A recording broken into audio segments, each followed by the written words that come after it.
The lockdown is shining the light on some departments' preparedness to work under restrictions without jeopardizing the health of employees. Essential service providers have not shied away from voicing their concerns within their work environments. National health service providers, for one, have gone as far as taking matters to court. Home Affairs employees have raised similar concerns, including the availability of PPEs. For social distancing for us in the office, for the colleagues, it's going to be easy. But for the client, it's not going to be easy because of the service which you are rendering. We seem to be a very reactive department, not proactive. And that is the biggest concern to me working here. I'll give a reference as to what happened. What transpired was that we had to put tools down for these equipments to be provided. Even those equipments that are provided are not good enough. After a lengthy conversation with management and staff members at respective branches, the Deputy Minister says he has assured employees that their safety will be made a priority. There are concerns that they had raised before, which are around safety, PPE, around the issue of sanitizers.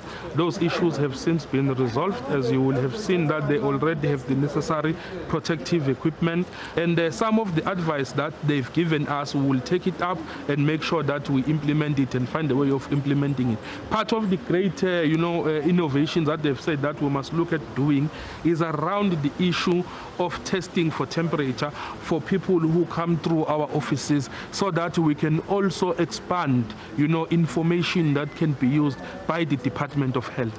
In a bid to maintain social distancing and limit movement, funeral parlours are collecting death certificates on behalf of bereaved families.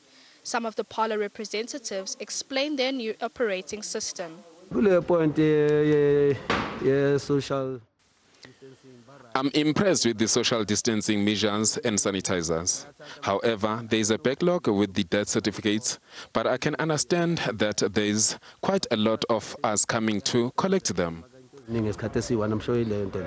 As we go in, they sanitize us and they're checking if we've got our masks on, and there's only one member of a family goes in and one member of an undertaker that's to be going in. So as we sit along the seats, we've got about 4 or 5 seats apart.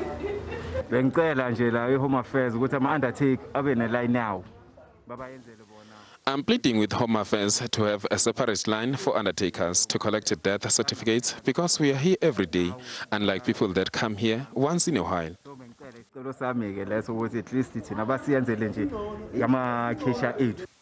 The Home Affairs Department says new systems will be implemented after the lockdown to attend to services that have been put on hold. This includes the issuing of new birth certificates, identity documents and passports. Nosipho Mncube, SABC News,